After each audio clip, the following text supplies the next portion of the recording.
Welcome to Sustainable Leadership Live. I'm Lisa Danforth, your host, and today I'm here with the fabulous Melissa Marcelissen. Did I pronounce that You correctly? did. Very good. Yeah. I did. She's the founder of Vision Leadership, and today we're going to be talking about know yourself, know your team, and deliver more. And I say, let's jump right in, Melissa. You want to get going?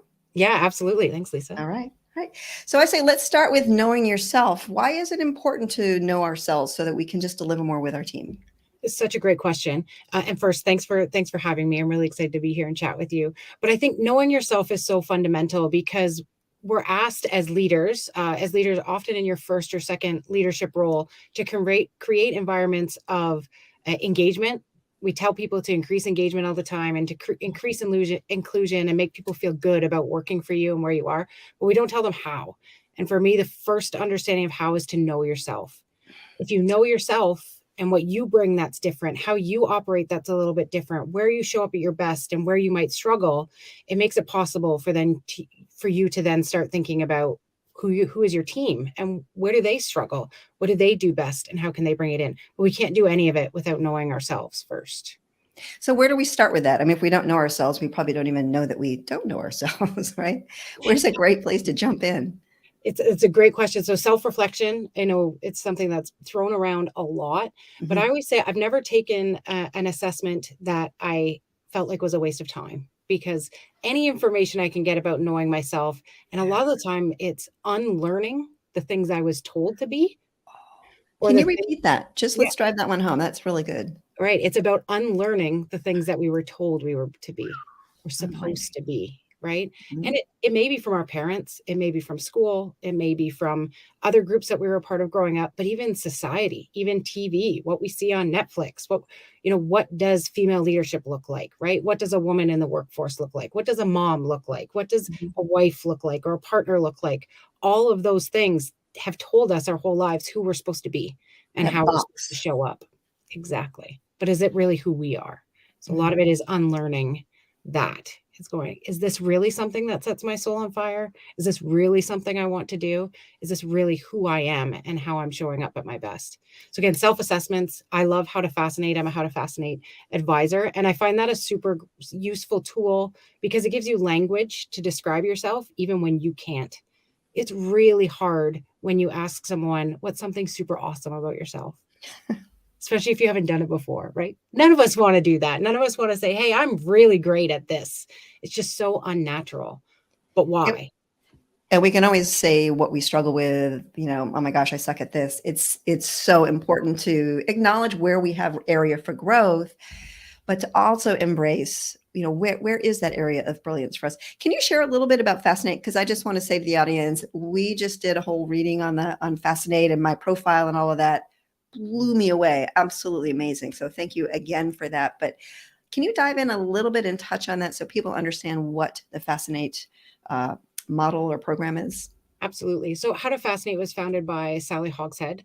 And what it's a personal assessment, but instead of how you see the world, it tells you how the world sees you. And Mhm. instead of talking about the things you need to get better at, it shows you the things that you're already awesome at.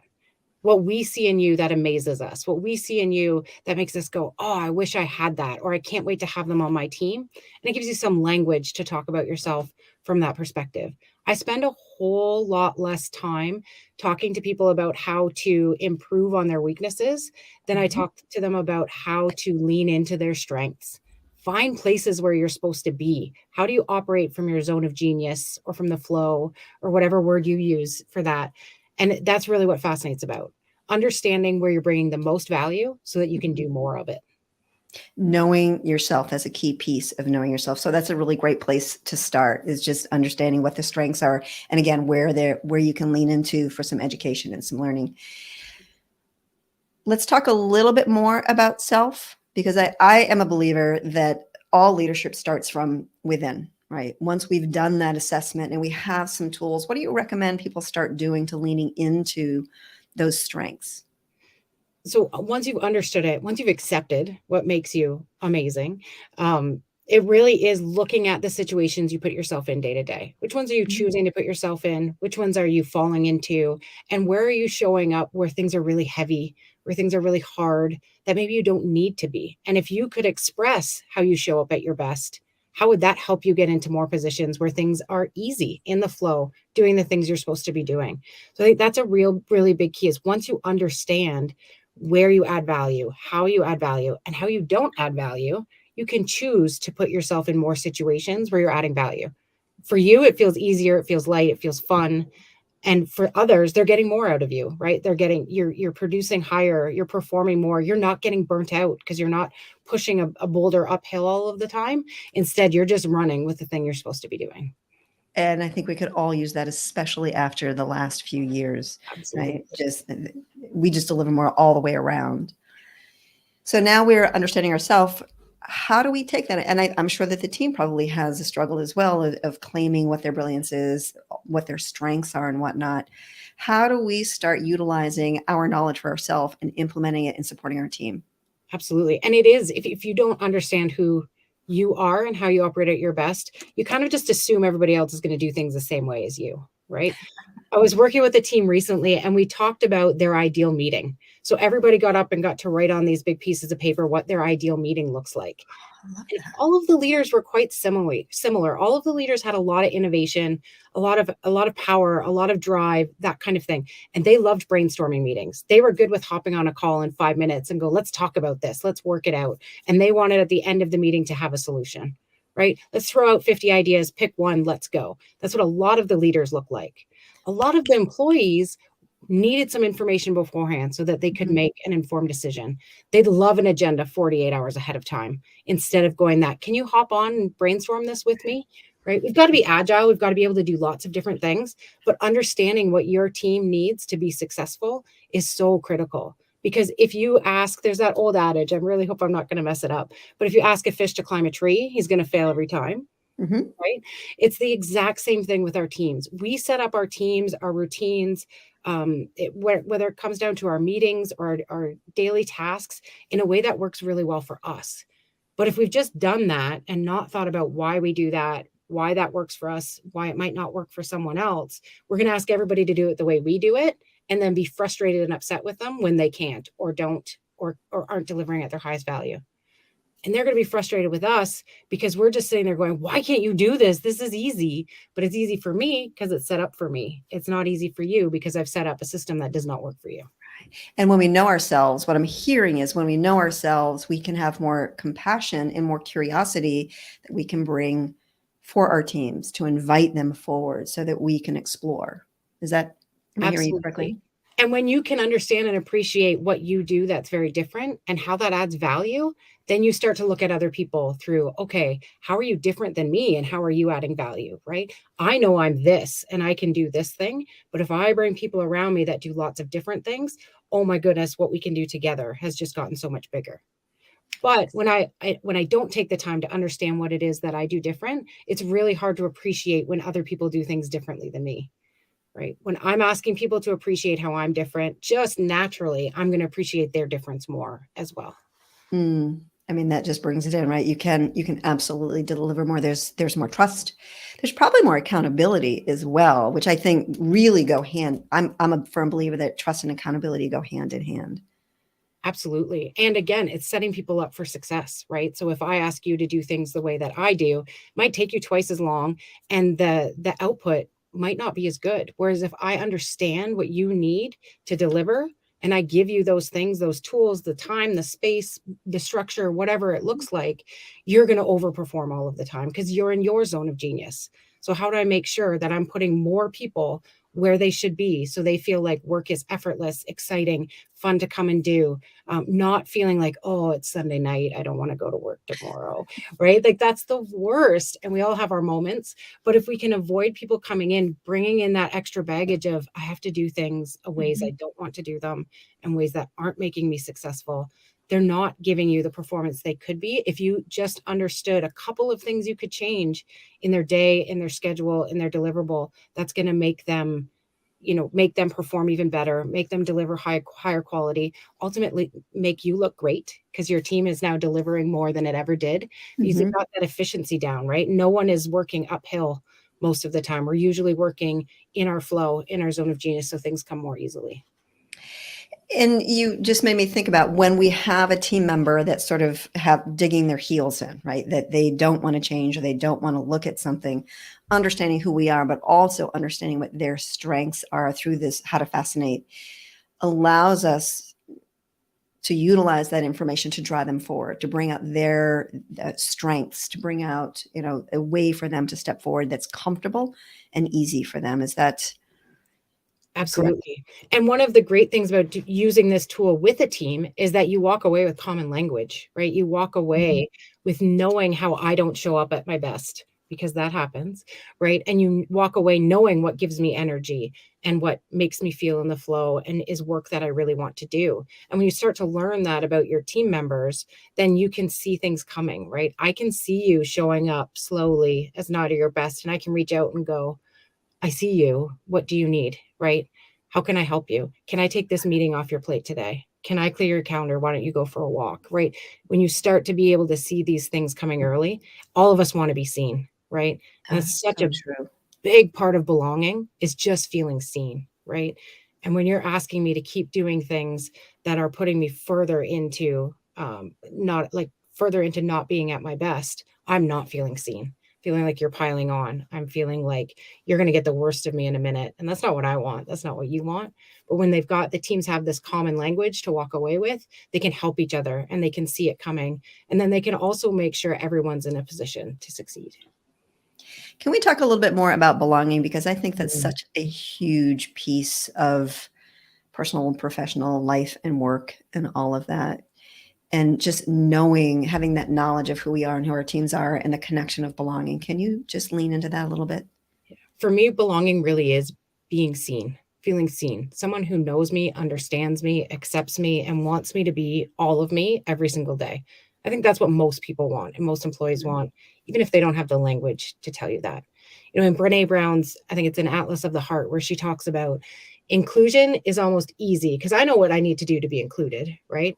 I need to Right. contort myself Hmm. to the culture fit, right? I need to make sure that I show up similar enough to everyone else that I'll be included. Belonging really is being able to bring my whole self, being able to bring the way I attack problems differently or see things differently, and knowing that that's not just seen but valued, and someone's going to look to me for that, right? Someone's going to look. You know what? I know Melissa knows how to do this. Why don't we bring her into this meeting and let them do their thing? Right? That's really what, to me, belonging is, being able to be all of you and know that you'll just not be tolerated, but Yeah. accepted and celebrated, and people really know that that brings something good. I think it is time that we start bringing our whole selves to the table and not just bits and pieces, because then that's the divisive. And then I think we lose track of who we are when we keep switching between this person and this person. And I do believe that we need to be someone different with the teacher, with our children, with our girlfriends, whatever it may be. But just understanding that and that belonging piece. Yeah, I love Atlas of the Heart. I totally recommend it to anyone who has not read it. It's fabulous. Yeah, absolutely. And I do think that as well. Bring your whole self to work doesn't mean that you would wear the same thing on a night out as you'd wear to the office. It doesn't mean that, sometimes I curse and I'm going to do that in every single meeting. That's not what bringing your whole self to work is. It does mean bringing your experiences, bringing your differences, not needing to mask who you are, right? I know there are lots of people during COVID who've actually thrived during remote work Mhm. because they have some type of stim or they have some type of neurodivergence that means eye contact's really tricky. And so the way they've been able to show up in meetings virtually is very different than they do in person. You don't see them, fidgeting with something, which is making you think they're not paying attention, but they're doing it under their desk and they're excelling because they're just able to take off the mask, just be themselves. And that allows them to contribute more because they're not spending energy thinking about what do I have to change? What do I have to not be? What do I have to not say or do? Right? When I can just show up as myself, you get all of my energy and you get all of my presence. And there's not this work being done internally to cover up who I am or, to reference the wrong thing or bring some of your personal life into a conversation that someone's going to judge or worry about. So when we can unmask, we get so much more from our people. It makes things brings more ease. I think it doesn't make things easy necessarily, but it brings more ease and flow in the day for us to show up and not feel judged. That there's that psychological safety. I've been doing all these research and studies these days, and it's like 2023. Such psychological safety is just going to be such a huge component. And when we can show up that way, let's talk a little bit about the other area of, or another component, not another area, but another component, which is the diversity, equity, and inclusiveness, and how these all come together and play together. Absolutely. And that is a big part of what I do is, we ask leaders to deliver through EDI, but we don't show them how. And, Fascinate, right?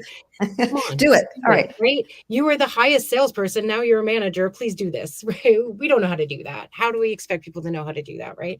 Fascinate is a tool I use. I use lots of other tools and work with leaders on how do we start actually making those things tangible? How do we give people tools and skills that they need versus saying just be nice, because being nice is not what we need, right? Real inclusion, real belonging isn't about being nice. I think that can actually make people the opposite, almost aggressive, right? Like I've got to be nice, that it actually sets up an expectation.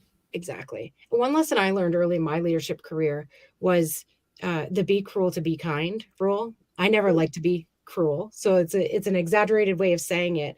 But I, as a branch manager in a bank, I was having people promoted all the time, right? So I was coaching them through interviews, helping them prepare for what to say to the other manager. And what I found, what happened one time was someone got the role. One of my CSRs got the role. She got promoted into a sales position and was completely out of her depth, incapable. But everything she said in the interview was right. Because I coached her on what to say in the interview. That was not kind. That was not nice. That was not helpful. It was my job as a leader to know that she needed to develop more or needed more tools and skills. I needed to give her the hard feedback of saying, you're not ready to apply for this job, right? Let's do some things. Let's put together a plan so you will be ready, right? We can't always just say what people want to hear and think we're being nice. We're often setting them up for failure.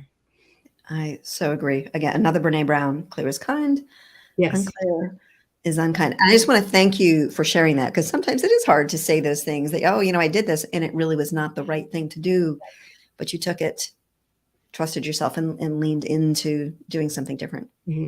Yeah. And it can be, I don't know, for me, seeing people succeed and progress is just so fulfilling that I think I lost sight of what that might actually look like. And we do those things early in our leadership careers or in life in general, right? And all you can do is reflect and learn. And that's, again, knowing yourself, knowing that my payoff from her getting promoted and feeling really good about that moment was not more important than her long-term success, right?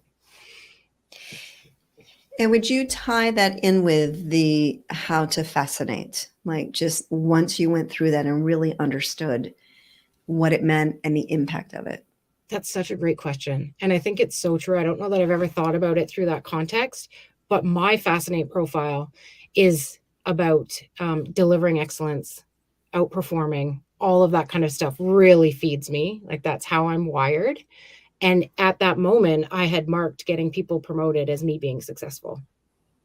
So nothing was going to stop me from being successful through having people promoted, even when that was not the right thing. So that's where, my, understanding my Fascinate profile 5 years earlier would have maybe helped me and went, all right, is this about you, or is this about feeding your ego, or is this about, what is this about? Why does this need to be the thing that makes you successful, and who matters more? It was obviously the employee at that time that mattered more than it should have been me, right? Right. But you were probably doing what you were taught to do and told to do in the corporation of, this is how you're successful and this is how we are successful. Exactly. It's that lens. I think we were talking about that in the green room, right? We just have these different what's told to us. Yes. Yeah. What we think it's supposed to look like, right? Or what story we've made through all of these inputs versus what is actually what we should be doing. It's so true. It's so true. I can't believe it, but we are just about at time. Gone super fast. I could talk to you for another hour about this. The how to fascinate is so fascinating. Absolutely. So before we wrap up, I'd love to ask you a question. Absolutely. What's one habit or boundary that helps you to live and lead a more sustainable life? For me, it's a great question. For me, it's asking myself, if I'm deciding to do something, is, does this fill my cup? So not Mm. everything I do every day can be things I love to do. But if I'm taking on a new project, a new client, a new organization, does this fill my cup? Because then I'm going to want to do it and I'm going to over deliver. So that's how I keep boundaries. If it's something that's draining, I learn to say no. I have to say no to that. That's such a big one, right? It's so hard It's to hard. do. We want to please. We want to please. So awesome. Melissa, thank you so much. I really appreciate it. This has been wonderful. Thanks. This was fantastic. Where can people reach out to you and connect with you? So I am, at least as of Google this morning, the only Melissa Marcelissen. So I'm lucky you'll always find me if you Google my name. My website is visionleadership.ca. There's a contact information there. You can certainly find me on LinkedIn, Melissa Marcelissen, and on Instagram under Melissa Marcelissen.